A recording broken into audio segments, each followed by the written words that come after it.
राधे राधे।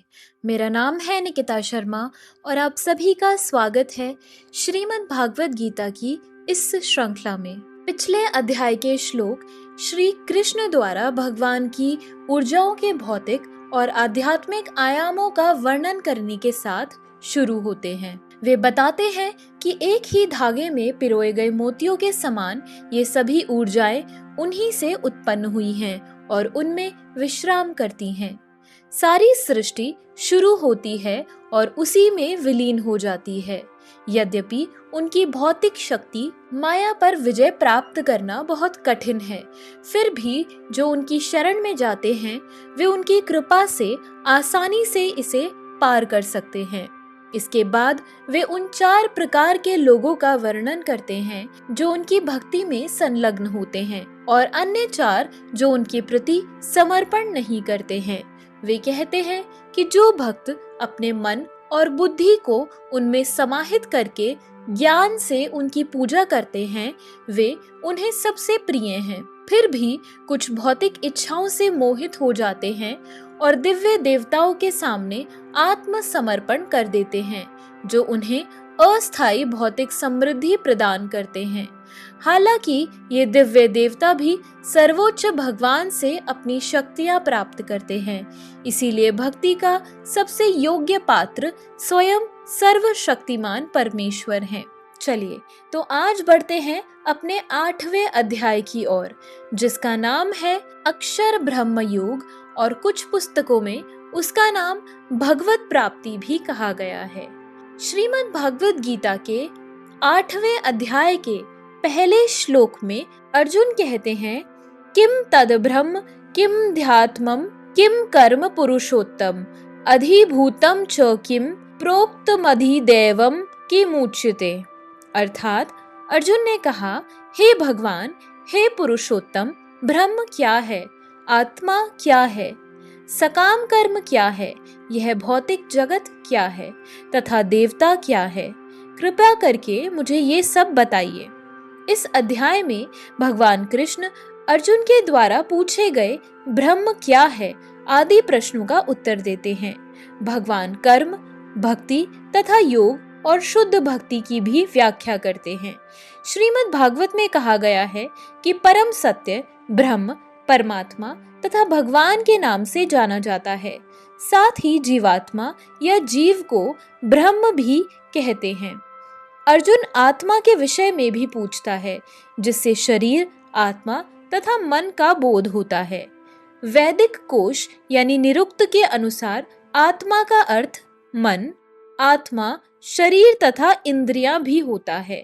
अर्जुन ने परमेश्वर को पुरुषोत्तम या परम पुरुष कहकर संबोधित किया है, जिसका अर्थ यह होता है कि वह ये सारे प्रश्न अपने एक मित्र से नहीं अपितु परम पुरुष से उन्हें परम प्रमाण मानकर पूछ रहा था, जो निश्चित उत्तर दे सकते थे। दूसरे श्लोक में कहा गया है, अधियज्ञः कथम को अत्र देहे अस्मिन् मधुसूदन प्रयाण काले च कथम ज्ञेयो असि नियतात्मभिः। अर्थात हे मधुसूदन, यज्ञ का स्वामी कौन है और वह शरीर में कैसे रहता है और मृत्यु के समय भक्ति में लगे रहने वाले आपको कैसे जान पाते हैं। अधियज्ञ का तात्पर्य इंद्र या विष्णु हो सकता है। विष्णु समस्त देवताओं में, जिनमें ब्रह्मा तथा शिव सम्मिलित हैं, प्रधान देवता हैं और इंद्र प्रशासक देवताओं में प्रधान हैं। इंद्र तथा विष्णु दोनों की पूजा यज्ञ द्वारा की जाती है, किंतु अर्जुन प्रश्न करता है कि वस्तुतः यज्ञ का स्वामी कौन है और भगवान किस तरह जीव के शरीर के भीतर निवास करते हैं। अर्जुन ने भगवान को मधुसूदन कहकर संबोधित किया, क्योंकि कृष्ण ने एक बार मधु नामक असुर का वध किया था।